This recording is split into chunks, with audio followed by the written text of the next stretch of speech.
नमस्कार विद्यार्थियों, मैं आपकी विज्ञान की अध्यापिका शशि तिवारी आपका एडन गुरु की कक्षा में स्वागत करती हूँ। बच्चों, आज मैं आपको अध्याय पढ़ाने जा रही हूँ शरीर में गति। बच्चों, आज हम मानव शरीर और उसके अंदर होने वाली विभिन्न गतियों के बारे में जानेंगे।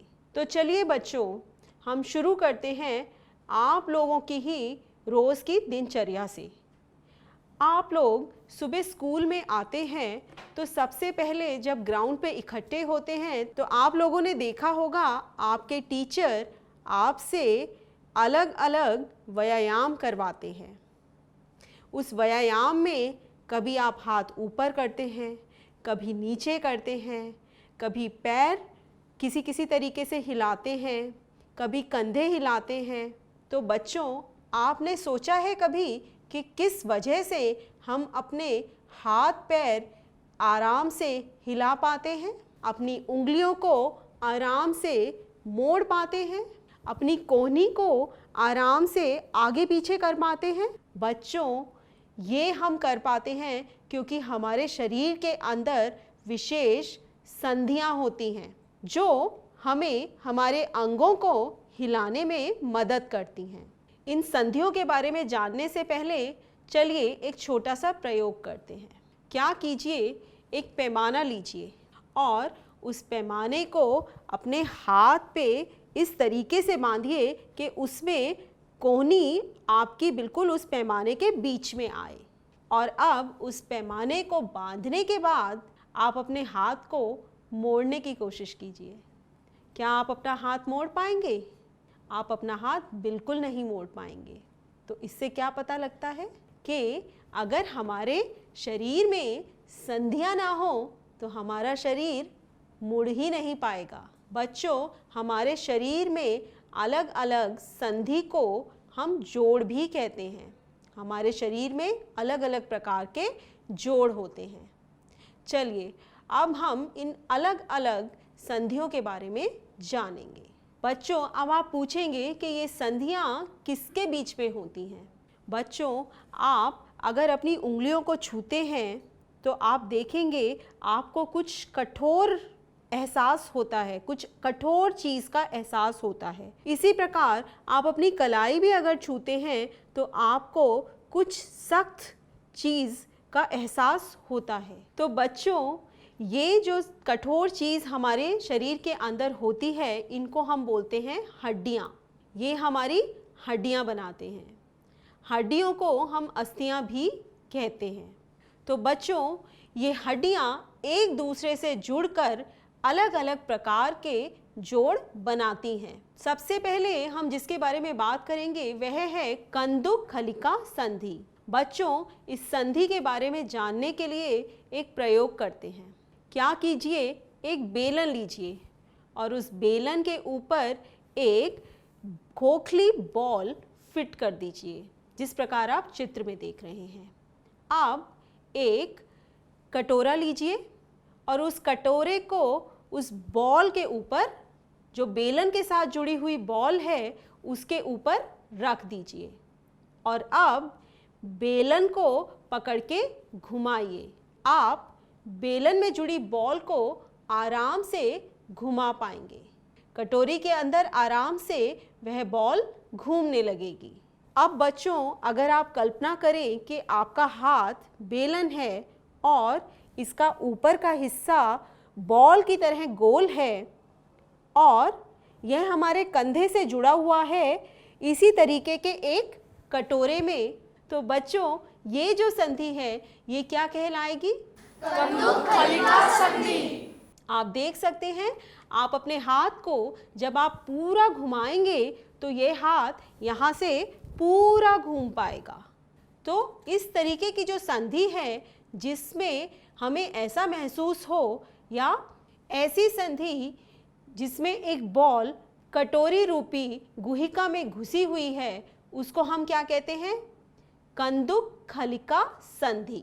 आपको अपने शोल्डर में यानी कि कंधे पे और हाथ के बीच में इस तरह की ही संधि देखने को मिलेगी।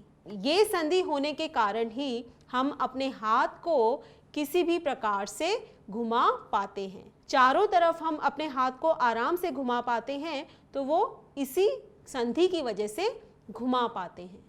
चलिए बच्चों, अब हम बात करते हैं अगली संधि की। यह है धुराग्र संधि। यह संधि हमें सिर और गर्दन के बीच में देखने को मिलती है। बच्चों, हम अपने सिर को ऊपर नीचे दाएं बाएं हिला सकते हैं, लेकिन पूरा 360 डिग्री घुमा नहीं सकते। यही फर्क है कंदुक खलिका संधि और धुराग्र संधि में। इस संधि में बच्चों, ये बेलनाकार हड्डी एक छल्ले के अंदर घूमती रहती है। तो अब आपको मालूम चल गया होगा कि हमारा सिर हमारी गर्दन से धुराग्र संधि से जुड़ा होता है और यह किस प्रकार काम करता है तथा यह पिछली संधि से किस प्रकार भिन्न है।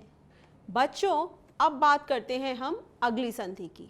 अगली संधि है हिंज संधि। बच्चों, हिंज संधि किस प्रकार काम करती है, इसको जानने के लिए हम एक उदाहरण लेंगे। आपने देखा होगा, आपके दरवाजे जब आप खोलते और बंद करते हैं तो वो सिर्फ आगे या पीछे ही घूमते हैं, क्योंकि उनके जो कब्जे होते हैं वो उनको सिर्फ आगे या पीछे ही चलने देते हैं या घूमने देते हैं। इसी प्रकार हमारे शरीर में भी हिंज संधि हमारे शरीर के अंगों को सिर्फ आगे या पीछे ही घूमने देती है। बच्चों, अब आप कहेंगे ये संधि कहाँ देखने को मिलती है हमारे शरीर में?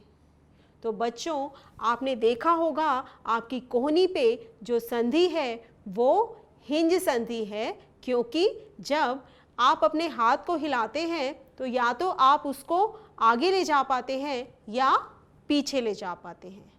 इसी तरीके से आपके घुटनों में भी जो संधि होती है वह हिंज संधि होती है, क्योंकि आपके घुटनों से जुड़ा हुआ पैर या तो सिर्फ आगे जा पाता है और या फिर पीछे आता है। तो इस प्रकार ये हिंज संधि काम करती है। इस संधि में केवल आगे और पीछे ही हरकत संभव है। बच्चों, अब हम बात करते हैं अगली संधि की, जिसको हम कहते हैं अचल संधि। नाम से ही आप अंदाज़ा लगा सकते होंगे कि ये संधि जहाँ पर भी पाई जाती है वहाँ पर हड्डियाँ हिल नहीं पाती। बच्चों, हमारे सिर में बहुत सारे इस तरीके की संधियाँ पाई जाती हैं जहाँ पे हड्डियाँ जुड़ी तो हैं परंतु वो हिल नहीं रही हैं। बच्चों, चलिए आपको मैं एक उदाहरण बताती हूँ। आप जब अपना जबड़ा खोलते हैं तो आपका निचला जबड़ा तो नीचे चला जाता है, लेकिन आप क्या ऊपर वाले जबड़े को हिला पाते हैं? आप उसको नहीं हिला पाते, वो आपके कपाल से ही जुड़ा रहता है। बोलने के लिए भी जब हम इस्तेमाल करते हैं, अपने जबड़े को खोलते हैं, तो आप देखेंगे कि आपका निचला भाग ही हिलता है, ऊपर का भाग हिल नहीं पाता है, वो कपाल से जुड़ा रहता है। तो इस तरीके की संधि को बच्चों हम क्या कहते हैं? अचल संधि। अचल मतलब ना चल। तो जहाँ पे कुछ हिल नहीं पा रहा है वहाँ पे कौन सी संधि है? अचल संधि। तो बच्चों, आपने देखा कि जैसे ही हाथ पर पैमाना बांध दिया गया, आप हाथ को हिला ही नहीं पाए, उसको मोड़ ही नहीं पाए। तो बच्चों, इससे पता लगता है हमारे शरीर में कुछ ऐसे स्थान हैं जिनकी वजह से हम अपने अंगों को हिला पाते हैं। ऐसे स्थान हमारे शरीर में बहुत जगह आपको देखने को मिलेंगे। आप देखिए, आपकी उंगलियां आप अगर मोड़ पा रहे हैं तो आपकी उंगलियों में ये जो स्थान है ये क्या कहलाएगा? संधि। इसी प्रकार अगर आप कोहनी की तरफ जाएं तो आप देखेंगे, आप अपने हाथ को अगर मोड़ पा रहे हैं, हिला पा रहे हैं, तो वो यहाँ पर संधि के कारण ही हिला पा रहे हैं। ऐसे ही अपनी गर्दन को आप दाएं बाएं ऊपर नीचे घुमाते हैं तो वो किस कारण घुमाते हैं? गर्दन और सिर के बीच में संधि के कारण। घुटनों को अगर आप मोड़ पाते हैं तो कैसे मोड़ पाते हैं?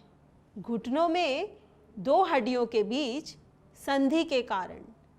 तो बच्चों, आपको अब पता लग ही गया होगा हमारे शरीर के वो स्थान जिनके कारण हम अपने हाथ, पैरों या विभिन्न अंगों को हिला पाते हैं, मोड़ पाते हैं, उनको हम क्या बोलते हैं? संधि। तो बच्चों, अब आप लोगों को अच्छी तरह समझ में आ ही गया होगा कि संधि क्या होती है और हमारे शरीर में विभिन्न प्रकार की कितनी संधियां पाई जाती हैं। तो बच्चों, आज की कक्षा में इतना ही। अगली कक्षा में इसको और विस्तार से पढ़ेंगे। तब तक पढ़ते रहिए, सीखते रहिए, याद करते रहिए और देखते रहिए। आपका बहुत बहुत धन्यवाद। आज हमने जाना कि अस्थि एवं उपास्थि मानव कंकाल बनाते हैं। विभिन्न गतिविधियों एवं विभिन्न प्रकार की गतियों के लिए हमारे शरीर में अनेक प्रकार की संधियां होती हैं। गर्दन तथा सिर को जोड़ने वाली संधि धुराग्र संधि कहलाती है। कोहनी में हिंज संधि होती है, जिससे केवल आगे और पीछे एक ही दिशा में गति हो सकती है। ऊपरी जबड़े एवं कपाल के मध्य अचल संधि होती है।